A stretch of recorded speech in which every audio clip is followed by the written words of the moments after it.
Good morning, everyone.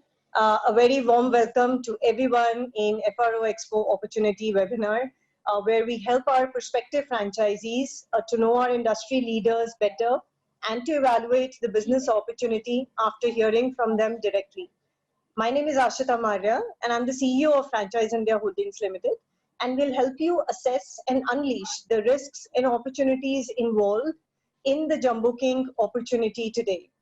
Franchise India exhibitions from past 22 years has been providing a platform to thousands of investors to evaluate the franchise opportunities for themselves by coming face to face in our 100 plus shows nationwide. Going ahead in these times, we are doing the same activities virtually and helping our investors meet the franchisors online so that they are benefited of evaluating and knowing the most about the opportunity that they want to online. We have today with us Mr. Dheeraj Gupta. He's set up the largest quick service restaurant chain in Western India by the name of Jumboking, with 100 plus stores in Mumbai, Pune, Thane, and Navi Mumbai. He started the first Jumboking store, which now is a household name in Mumbai, in August 2001. It serves standardized flavors of the Indian burger, a branded variation of Mumbai's local street food, which is a vada pav, in an organized QSR format. In fact, across high footfall locations, the outlets cater to on-the-go audience, which are the most widely available in this city, comprising of young working professionals, students, and anyone conscious of hygienic street food. Jumboking has delivery tie-ups with Swiggy, Zomato, and Uber Eats that enable ordering in and as well. Jumboking is the largest chain of homegrown quick service restaurants. It got incepted. In fact, we've got the date now on 23rd of August. In fact, Dheeraj is one of the pioneers in franchising in India.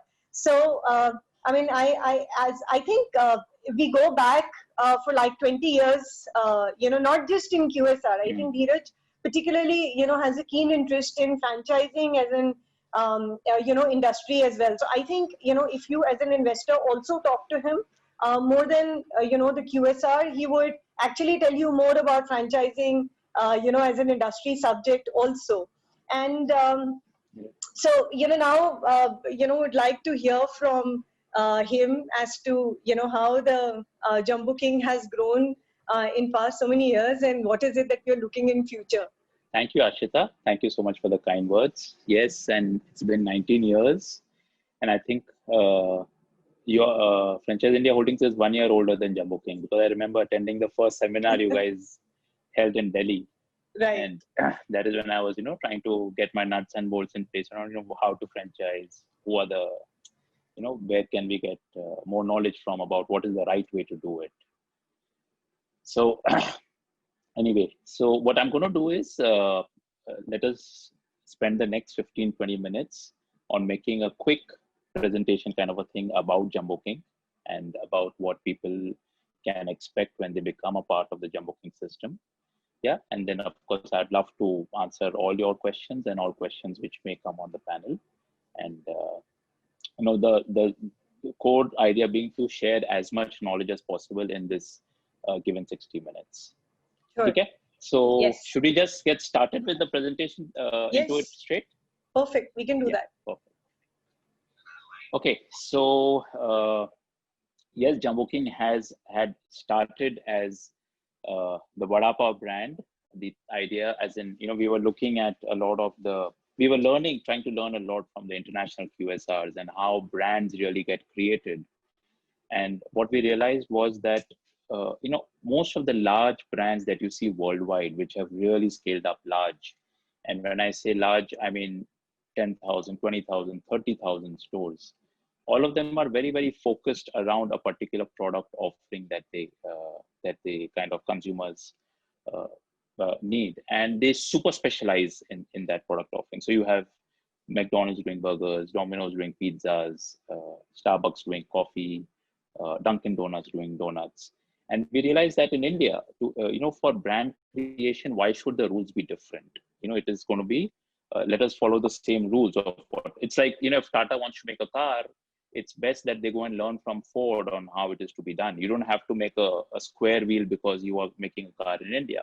The basic laws of how to build a car have already got established, and we just need to learn from them and progress from there. So when we looked around in Mumbai, I think in Western India, we are one of the largest QSR chains. It is our 20th year of operations, with 107 plus operational stores in Mumbai and Pune. And Mumbai and Pune, in fact, is for us, just these two cities alone is a market of 250 stores. And I often tell people that we are very, very fortunate to be growing this chain in the city of Mumbai, because most chains would require the entire country to be able to reach these numbers of the number of stores. So I want to speak about the transformation. I think Jumboking very clearly, I was sharing how the international brands get created, and we were very, very clearly focused on the vada pav. And that's how we kind of existed for our first 15 years. And then we transitioned into the Indian burger about 3-4 years ago. Our learnings were that, keeping up with changing times, with the youth especially, for them, aspirational products are a huge draw. And when we look at it that way, we felt that the burger as a positioning gives a lot of aspiration, which is higher than what something like a vada pav would. And, and most of the feedback that we would get at our stores is that the vada pav is the Mumbai burger. And we said, wow, that is what people actually see this product as. So why not go with Mumbai burger? And, it made a lot of sense for us, because as we now prepare for national expansion, that is getting into other cities like Mumbai, Delhi, Bangalore, Hyderabad, Chennai, Calcutta, Jaipur, Hyderabad, all of these cities, I think the lure of the Indian burger is going to be way, way bigger. And our franchisees are going to make way more money when Jumboking gets into these cities, positioned as the Indian burger. It's, being an old chain, of course, there are also keeping up with the times. As you can see, we have also greatly revamped the stores. The look and feel on the left-hand side is the old Jumboking logo and the way the stores used to look. And on the right-hand side, in fact, we have used this quarantine time to really work with our projects team to come up with the new look Jumboking, because I think when as a company, we always are going to be compared with the international brands, and we have to keep up and keep up the challenge. And we take a lot of pride in saying that our mission is that the largest burger chain in India will be an Indian chain. And that is what drives me, that is what drives my team, that is what drives our franchisees to really go in and make an Indian chain into the one that, of course, the international chains can remain, but the largest one should be an Indian brand.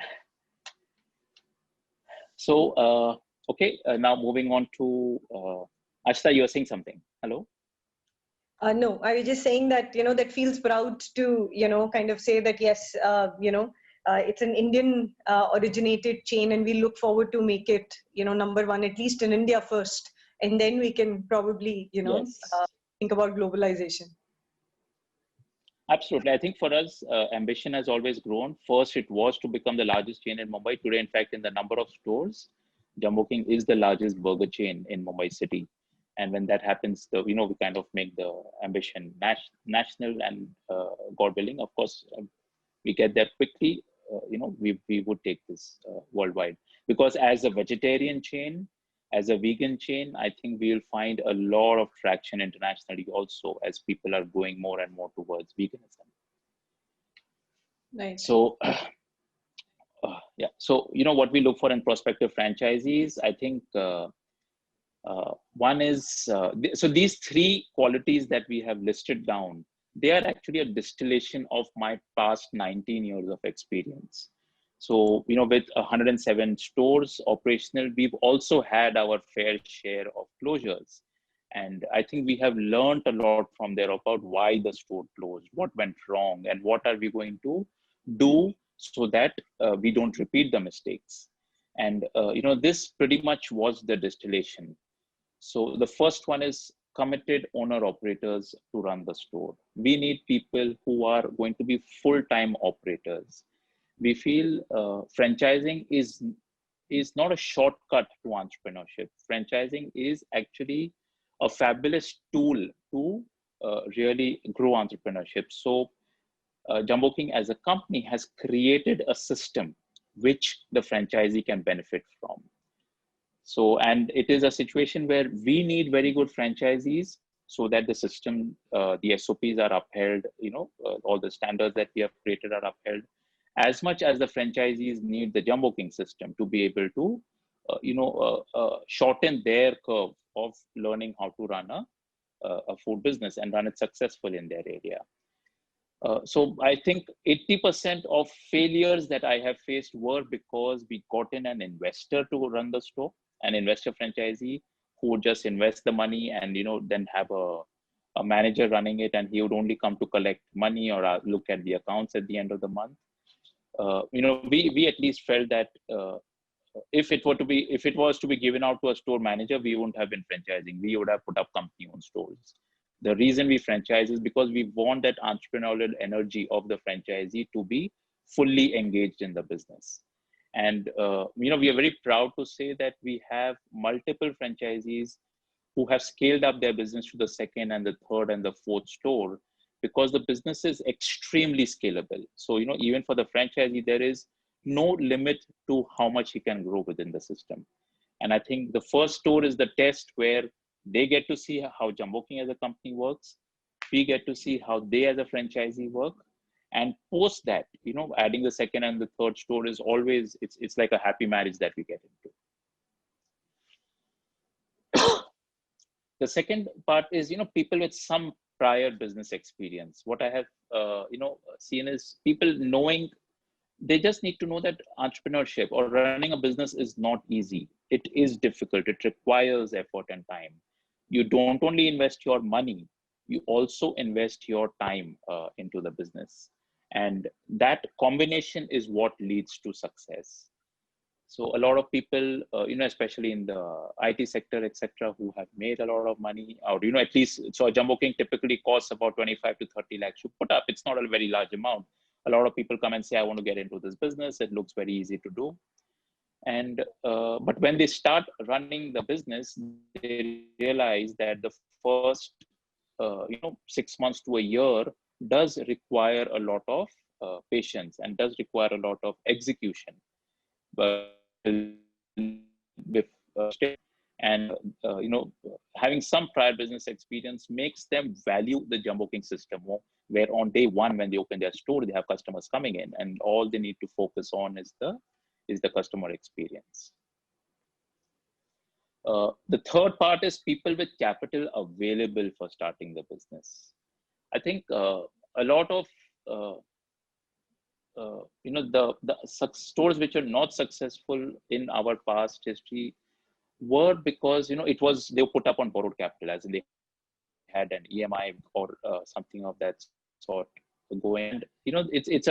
It's a sword on your head at all times. It's like a gun pointing on your head at all times, where you cannot really focus on building your business. So I tell people that if you have the money, as in get into the business which you can fund with your own funds. As in, if a franchise costs about 1 crore to put up, and if you don't have 1 crore, don't get into that business on loans. Get into a business which fits into your budget. Your chances of success increase dramatically. And yes, so a lot of Jumboking franchisees who are existing, they say that, sir, okay, fine, my first store I'm going to put with my own funds. What about my second store? And I tell them, second store, because for the first store, it should be your own funds, which can come from your family, it can come from your father, from your relatives, but it should ideally not be inside a bank loan. Now coming, to benefits that franchisees, that we offer to our franchisees is think the brick most of the we have a dedicated team for store selection and finalization. So we typically, like, we have an additional over and above the property which we already have, 100 plus approved properties where we are negotiating with in Mumbai. So we work with a property bank. These properties are already pre-approved by us. We know that they can support a very profitable Jumboking store, and we do the marriage of the right property with the right franchisee, and kind of get them started off. This is the most difficult part of the business. And we as a company, we said that, no, we are going to put the stake in the ground. We are going to provide this as a service to our franchisees because they don't understand the real estate part. We understand how real estate works. And so, the most important part of the business, we cannot give it out to them. And, in case the store does not work, we don't want to blame them that you got the property. You should have known what is happening. We do the real estate part. And this has, I think, been one of the biggest, I would say, commitment company have in our philosophy. So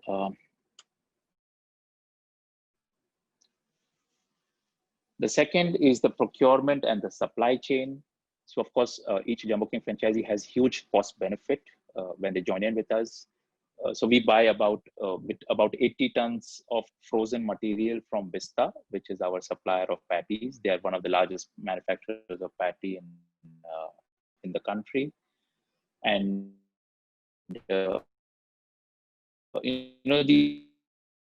these huge win-win where they are able to run the machines more effectively, procure raw material in larger quantities, and all of those benefits they get passed on to our franchisees. The second point here, franchisees purchase, the purchase price is fixed for an entire year, irrespective of market conditions. That the potato price is going up and down, oil price is going up and down. They don't impact the Jumboking franchisee as much. Then no margins on supply of products. So, we take a lot of pride, Ashita, in saying this, that on the supply side, it's a straight pass through.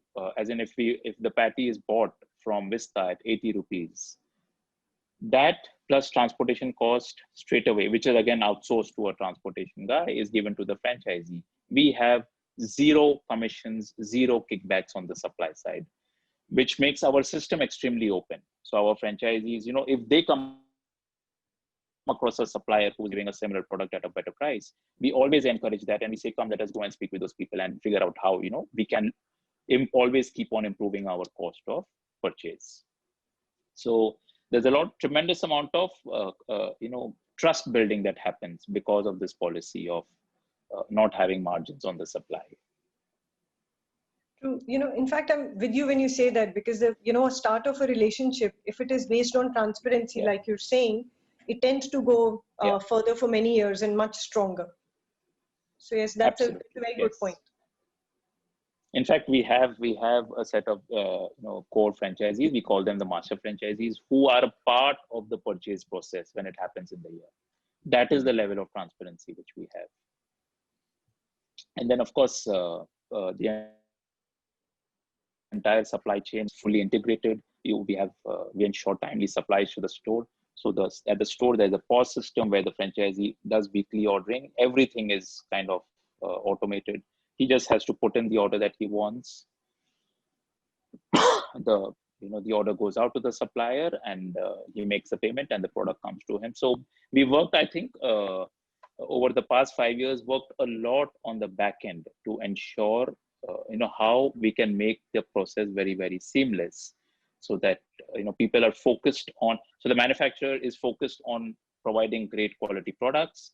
The franchisee is focused on providing great service, and that is how all of us grow together. So I'm sure there must be questions. I hope people are just kind of noting it down. I'll be happy to take them. Of course, I can go on about this for the next one day, but I'm just wary of the time that we have. I think the third one is the marketing support. Marketing is an extremely important part.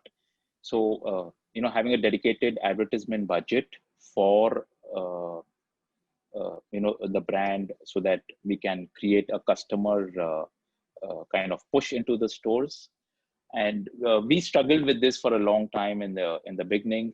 But because of our Mumbai focus, it's like our ad budget for this year, because of COVID, of course, things have slowed down a little bit. But for next year, 2021, our ad budget for Mumbai alone is between 3.5 to 4 crores. Now, that is a very, very large budget. And what it does is it ensures that any product that Jumboking will launch, the entire city will come to know about it. And that is how they will visit the stores. People who have probably not been visiting us, new customers come in. And fabulous example of how economies of scale is helping us not only purchase better, but it is also helping us market much better, because we can create awareness about what we are doing. And this was, I think, the biggest differentiator between the international brands and Indian brands, where Indian brands, we always speak of great quality products, great taste, and all of those things, but we shy away from marketing. But it is, I think, marketing is like, it's like you have a whole dish which is made, and then you put salt in it, right? And that is what makes the dish really tasty. It's a very small part of the whole thing, but without that, the dish will not be, really palatable. The second point here, we have now, in fact, during the lockdown, we have initiated our customer loyalty program. Keeping up with modern times, what we realize is a lot of the marketing is going digital, and owning the consumer data is going to be very key as we move into the next decade. So, putting up a loyalty program and then being able to again communicate to our customers on their Instagram feed, on their Facebook feed, through messages, through WhatsApp marketing. So the idea is to always keep one step ahead, and that is how the Jumboking franchisee will keep on winning in the long term, because we as a team, as the core team sitting in the head office, are very, very focused on what next. And we are kind of focused on what is 5 years ahead. Let us make the system so strong, so competitive, make our franchisees very, very competitive in their regions where they are operating, where competition will come and go, but we will always kind of be there leading innovation and adding value to our customers. The focused market positioning, I think this has been one thing about Jumboking sticking to one type of product, which is now the Indian burger, and creating 7 varieties. In fact, we now have 8 types of burgers, and we have a very disciplined menu approach towards it. I'm not going to be talking too much about this now, but there is, we have a science to what gets added. It's like we have, a marketing calendar where every year 3 new products get added, and 3 products which are not working get removed. And that discipline is what ensures that our manufacturers always have high volumes around the products that they are making. The stores are not carrying an excess inventory unnecessarily, so that the working capital requirements are always minimized. It is like every 1% of money which is saved becomes 1% of money which the franchisee makes. Okay, so now on the new product development, actually I spoke a little bit that we have a pre-planned product launch calendar. So, our franchisees, so we know that every January, there'll be a new product, every June, there will be a new product, and every October, there'll be a new product. There will be 3 products which are going to always come out. And in fact, so the products which are going to come out next year, the team is already working and doing sampling around those products, because we are kind of moving towards being prepared for what is going to happen next year, 1 year in advance. And it gives a great sense of confidence to the entire team that there is going to be exciting stuff which is going to keep. And that, actually, this is what really creates the excitement amongst the franchisees, amongst our customers, and that excitement is what really keeps the business growing and kicking. We have so youngsters is a major part of our customers, the youngsters and the college students, the young working professionals. We are very focused on their tastes and their likings.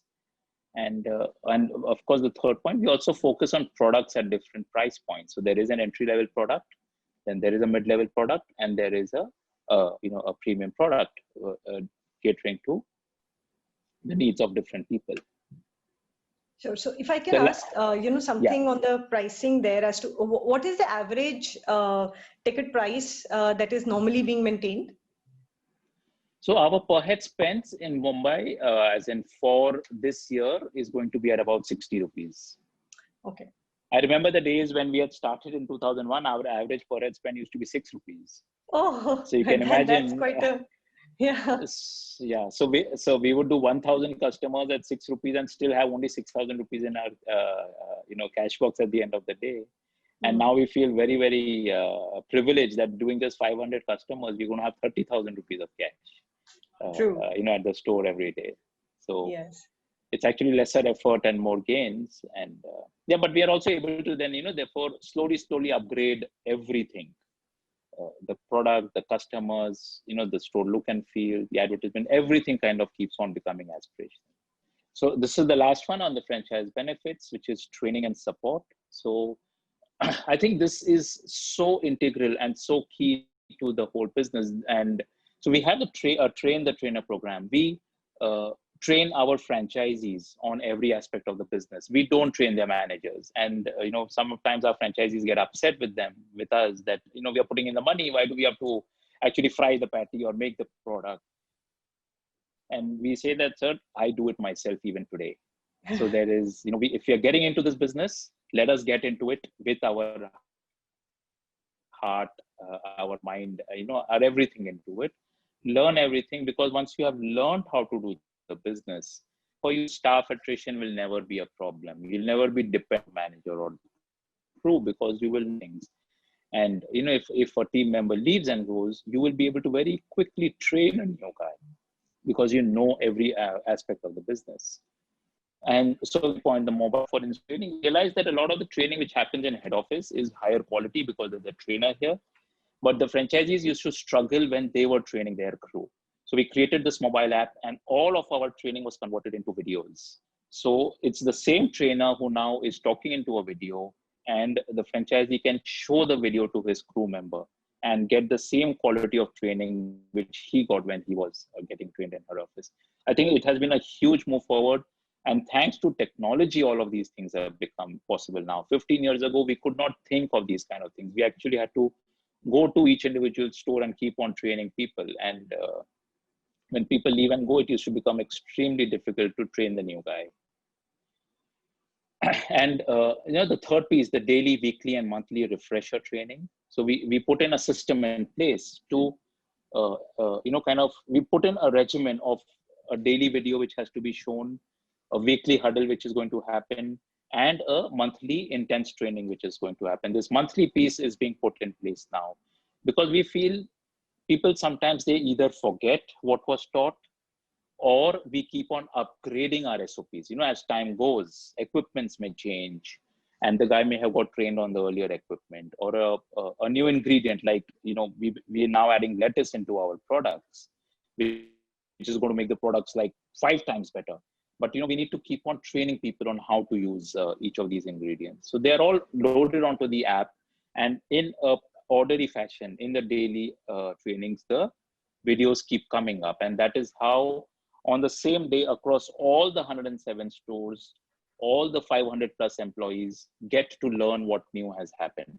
And I think it's a very powerful way of doing this. And we are actually learning from the largest international QSRs on the best practices that are required to make the business scalable. And I think it is these small nuts and bolts which really differentiate between what has been built to last and what is going to, because these are the the culture that kind of gets established in the company, which is going to last slide. This is on the FAQs. I'm sure people must be curious to know how much does it cost to put up a store. So it is about between 20 to 25 lakhs plus the property deposit that may be required. What is the expected ROI? Over here, I always say that we like to under promise and over deliver. So I think in 3 years, the person should have been able to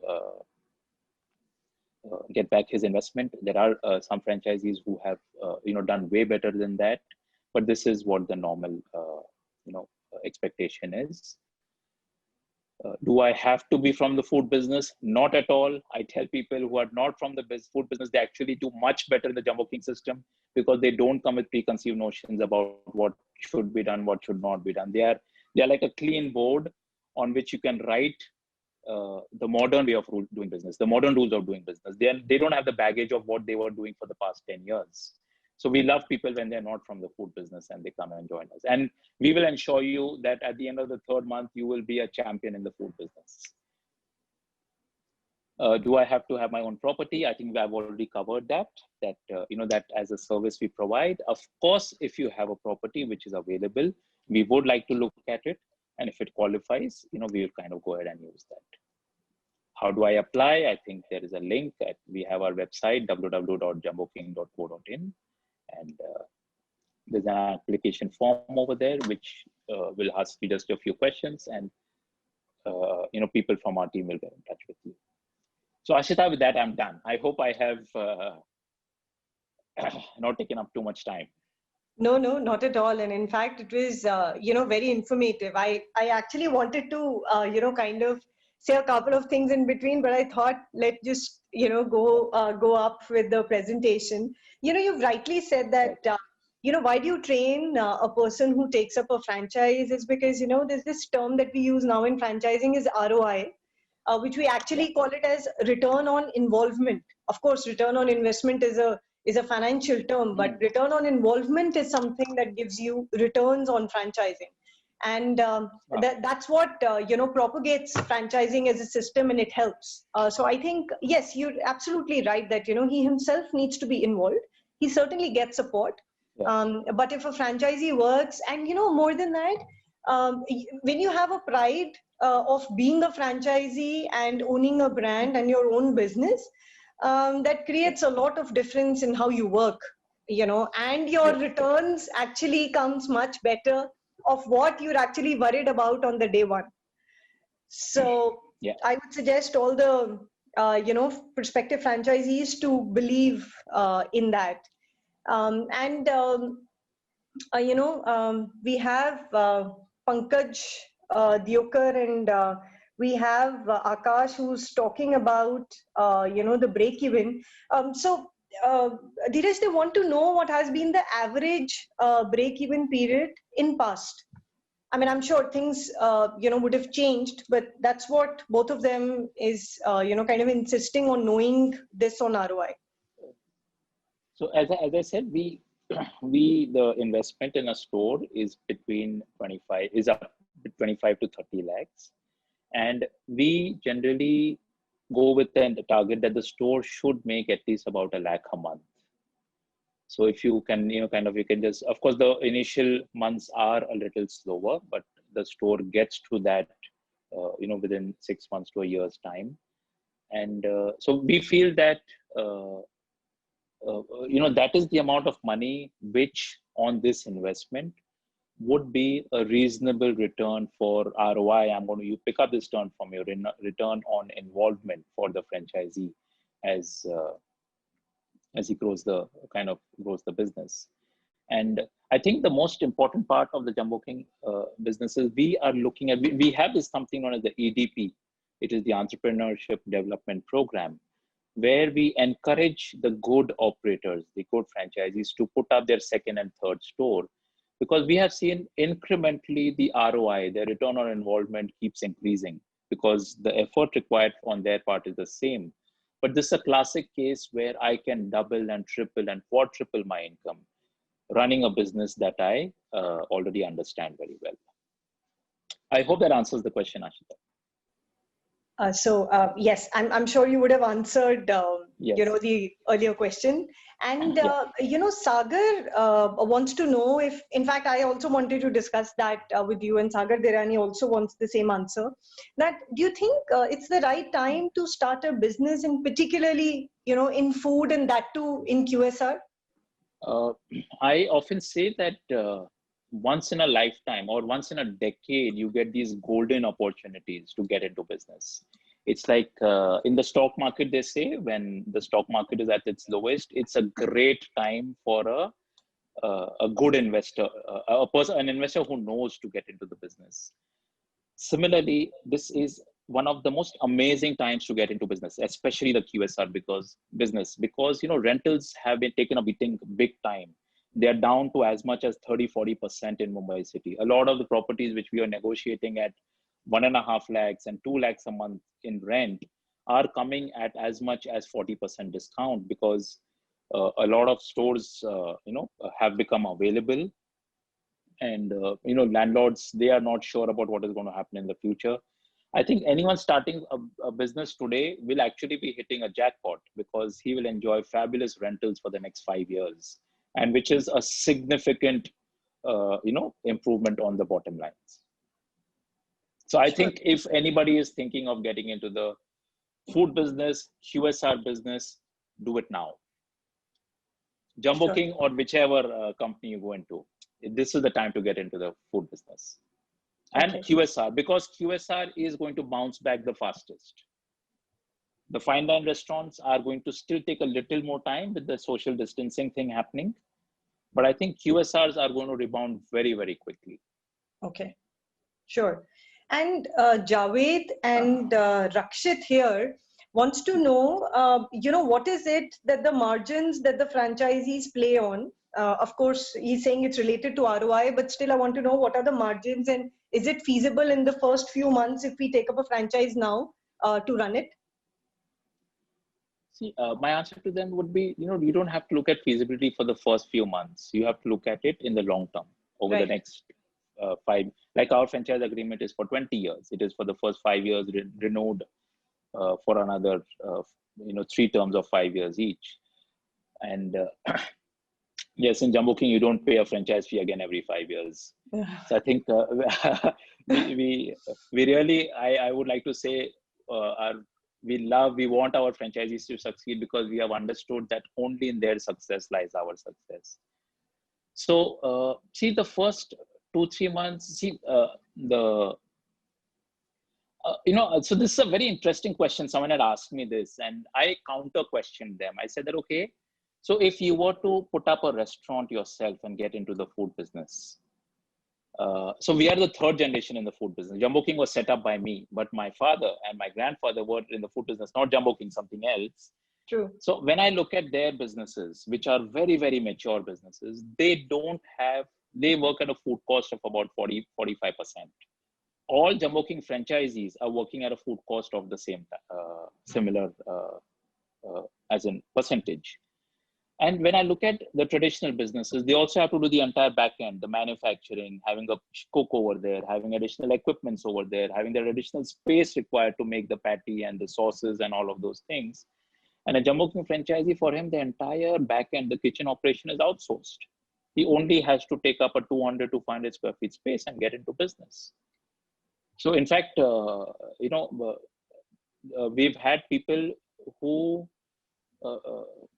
there was this restaurant guy who was running his restaurant next to one of our stores, and he came and very sheepishly one day asked me that, sir, I know you can't give me a franchise here because I've already chalu hai, but can I just buy the patty from you? Because if I buy it from you, it will be cheaper. So it was a huge validation for us, coming from someone who is doing the whole thing himself. So I'm saying that if you want to get into the food business, the margins that you would employ, that you would get running your own business, we are ensuring that our franchisees get the same margins. So now it is all about the top line, the sales. And I'm sure that with Jumboking as a brand, we are able to have a premium on the pricing that we sell, which means people all around us are always selling at 10 to 20% lower than us. So Jumboking franchisee has that, unfair advantage at every point of time. Sure. And, we have Pradeep Narayan who wants to know whether you work on a FOFO model or a FOCO model. So FOFO, FOCO, FOMO, I don't know how many models are there. I firmly believe that only one model works. Either you do COCO, which is company owned, company operated, or FOFO, which is franchise owned, franchise operated. You have to be true to either of the ones that you operate. And we have chosen the FOFO, franchise owned, franchise operated. So when you look at the largest QSR chains, which are franchising worldwide, there is only one model, which is FOFO. And in the long term, this is the only way. I, as someone who's been in franchising for 19 years, any budding entrepreneur who's listening in to, because they want to start their own franchise business, I would very, very strongly tell them, get committed to either of the two business models. If you're franchising, then you have to eat, sleep, breathe franchise success. Only then will all your systems be geared to ensure that happens. Your team will be geared to ensure that happens.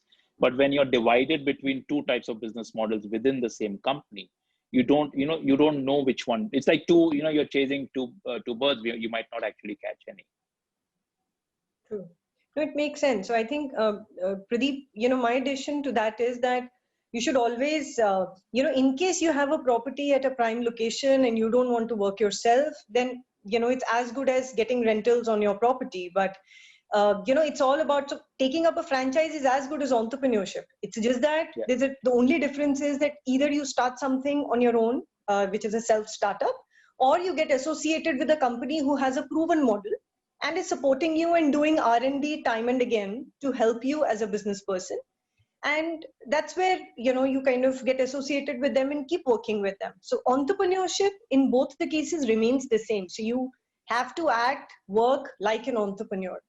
So yes, so as far as Jumboking is concerned, they work on FOFO model. Yeah. So Dheeraj, we have Yogesh here, Yogesh Pahuja. He wants to know, do you have plans to start home delivery system? And if not, why not? I guess you already do home delivery. Yeah. So we're doing reasonably good business with Swiggy and Zomato. In fact, we are the third largest burger selling brand on both these platforms in Mumbai city. And now with our loyalty program, which is coming into place, they have a product called Thrive, where now our franchisees will be able to directly get orders from customers. So there's a WhatsApp application which has got created, very, very easy to use. So it basically cuts out the Zomato Swiggy margins, and we do the delivery fulfillment through partners like Shadowfox, Dunzo, etc. And the last mile execution. I think the way technology is moving, it scares a lot of people, but it really excites me, because I feel so many things which we could not do earlier are now becoming possible. True. So instead of fighting technology, we must embrace it and make it a win-win thing. So with Swiggy, Zomato, with us, we have absolutely our franchisee margins are protected on every Jumboking that gets sold on the Swiggy and Zomato platforms, because we said we will not give discounts. We will not pay your commission out of our prices. We are going to mark up the prices by that extent. Let the customer decide whether he wants to pay for the convenience of home delivery or not. And we took on this stance right from day one, and it has paid us such handsome dividends, because for our Jumboking franchisees, the margins are the same, whether a customer came and took it from the store, or the Swiggy or the Zomato guy came and picked up the product from the store. Great. So, there's an extended question from Maheshwari, who was actually asking about, what is the term with Swiggy? I think you've explained it well. Secondly, is understanding, is there any term with them, or it's any exclusive with them? So which you've just said that, no, it is. So I'm presuming it is non-exclusive. It is non-exclusive. Non-exclusive. Okay. So then we have, Manoj, who's hinting on what's the royalty and the other terms, if at all there's anything, within the system. Yeah. So, we charge a sign-up fee, an upfront sign-up fee of 4 lakh rupees plus taxes, which is a one-time fee to be paid for getting the Jumboking license, the right to use the name for the 20 years. And we charge a weekly royalty of 10% plus GST currently. So see, there'll be a lot of these questions. I'm not getting too much into the financials, because it's, one question leads to the other. And that's why in my presentation, in fact, I did not put too much financials, because we want people to first, really love this, the product and the brand, and then, kind of get into the financials. Don't join any business because the financials are looking attractive. True, that's a marker Especially, point. especially not on a slide, because slides always show the rosiest picture. True, true. Yeah. So, Manoj is asking very interesting thing. Vada pav has been particularly a Maharashtrian food, and they have a very good palate with them. Do you have any expansions outside, or is there any different food portfolio that you have? Yeah. So I think our change to the Indian burger was largely motivated by the fact that we are preparing to go national, and we decided that we don't want to be seen as vada pav in Mumbai and as burgers nationally. So we slowly started the transition and added a lot of premium products into. So now in Jumboking we have, we have the corn and spinach Jumboking. There is the nachos Jumboking. There is a big crunch Jumboking. We've just launched the spicy Mexican Jumboking. Whoa. And and so we are working on the macaroni and cheese Jumboking. There's such fabulous. We are also working on an immunity burger, which hopefully we'll launch in the month of November. So there's, it is all about excitement, and so I think this menu is what is going to appeal nationally way more than a pure vada pav kind of a menu. True. And that's why we call it the Mumbai burger, which is now being called the Indian burger.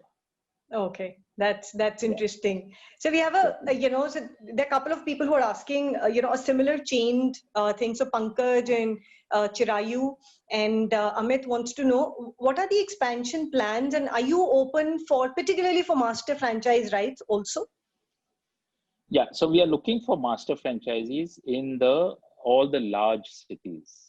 So which is Hyderabad, Chennai, Delhi, Calcutta, Jaipur, and for MPCG, Madhya Pradesh, Chhattisgarh region. Okay, and what about your expansion plans? We have Mumbai, Pune, and Bangalore already sealed. As in, we already have, and Ahmedabad. We have master franchisees for these states. Okay. And Pune, of course. Yeah. Okay. And what are your expansion plans for units? That's what Pankaj is interested to know. Yeah. So we will be, we are looking at adding about an average of 50 to 60 stores a year for the next 5 years at least. That is the expansion pace. So we have 5 master franchisees operating currently, and each of them, we go with our own. We set up targets for ourselves. So the target is to add 12 stores a year. That is how the 60 stores comes up, and this is in Maharashtra, Gujarat, and Karnataka, the western part of India. I'm kind of counting Bangalore also into western, though it is really not. But yeah. Okay. All right. And the rest of India is all open, and we are very, very happy to look at master franchise in those regions. Okay. So, Aarti is asking a very interesting question that, since you've said that you have got a lot of young people who kind of come and, take away food from your area. So is real estate very important, and do you help a franchisee in that? Yeah, I think she may have joined in late because I covered that in great detail. I think real estate is the single most important part. And so we absolutely spend a disproportionate amount of time on finding the right real estate. We do the negotiations. We do the entire, all the terms and clauses. Everything is negotiated by the company on behalf of the franchisee. Of course, he's also a part of the process. And Ashita, one thing that occurred to me, I wanted to clarify was when we say master franchisee, the way we work, this is so like my Pune master franchisee, he has to put up only 1 store of his own. And then all the other franchisee inquiries which come into Pune, we kind of divert the traffic to him. And he is the one who appoints all the remaining franchisees in Pune city. So the master franchisee is not someone who has to invest a lot of money and put up all the stores himself. We don't do territorial franchising that way. So if someone comes and says, okay, it's 25 lakhs, I want to put up, 1 crore, I'm going to put up 4 stores. We say that, no, sir, it will not work that way. You put up one store. Let us see how you're operating it. You understand how the company is operating. If we like each other after a year, we will add the second store. Sure. And, Kiran is asking again a very practical question, Dheeraj, that how do you raise finance for the franchise? I mean, do you help in that or we do it on our own? So, I say that business or starting a business requires, see, that's why otherwise everybody would have got into business, right? The only limitation that people have is the capital. Yes. So you have to have the capital in place. I would say that get into a business only when you have the capital for the first store in place. If you're raising money or taking loans, in Jumboking, we don't give out a franchisee to a person who is taking loans. It's a rule. Okay. We in fact ask people to declare that on the first store there is no loan. Okay. I tell people instead work very hard for another year, earn the money, and then come and put up a store. Or get it from your father, get it from your brother, get it from your family, but don't take up a loan from a bank, etc. Because it is business at the end of the day. There is a 20% chance it may not work. Like your dad will not come haunting you, ke paisa lotao. Right. So I think soft loans, from your friends, relatives, should be an option here. Otherwise, work hard, and look into the pockets, what you can afford, and then go for it. So there's another thing, Dheeraj, that you said that, these are the times when, so I think all of the other questions, Chirayu, Kiran, Suresh, your answers have actually been answered already, and many of you. So I think we'll also come back to you one-on-one and answer you all of these questions because we're actually running out of time. There's one thing I wanted to understand from you, Dheeraj, as you've said that, this is a good time, right time to invest into food and QSR business. Can you just hint on it that, when as a franchisee, say I have to, kind of invest into a business and I don't have any prior experience, particularly into food. Do you think it's a good decision for me, in comparison to other franchise opportunities to invest into QSR? So, say for example, I don't have any industry expertise. So, do you think for me, to take a plunge into a franchise of this in Mumbai is a good idea for me at this point in time? So, Ashita, here I will answer from the experience of the 107 franchisees that we have. I think the best performers, in fact, the master franchisees that we have on board, none of them have food experience. And I'm telling you, that is the biggest advantage because they actually came with a clean, open mind and they learned what was taught to them without trying to teach in the initial days. And because over I've actually kind of done is over the last 19 years, I think I've made more mistakes than anyone else that I know of. And, and we've kind of kept on learning the right way to do things. And the entire point of taking up a franchisee is that you don't want to make the same mistakes. You want to learn from your franchisor and already get a head start in the business. So not being from the food business or food background, I am saying is an advantage. Okay, that's great. Yeah, that's something that I really wanted to know. And there are so many questions. So for us, each franchise meeting is a 1.5 hour meeting where, when the team meets, there are so many questions that people have in mind. And we tell people that, we will solve as an answer all the questions. And, we say that you have to convince us that you are the best franchisee to be appointed in that region, because it has to be a two-way traffic. True. It is not that everybody, willing to sign a check comes and is awarded a franchisee. True. And we have this beautiful, I mentioned about the EDP program, the Entrepreneur Development Program, where, we want the same people to put up a second and a third store and, make a lot of money for themselves also. True.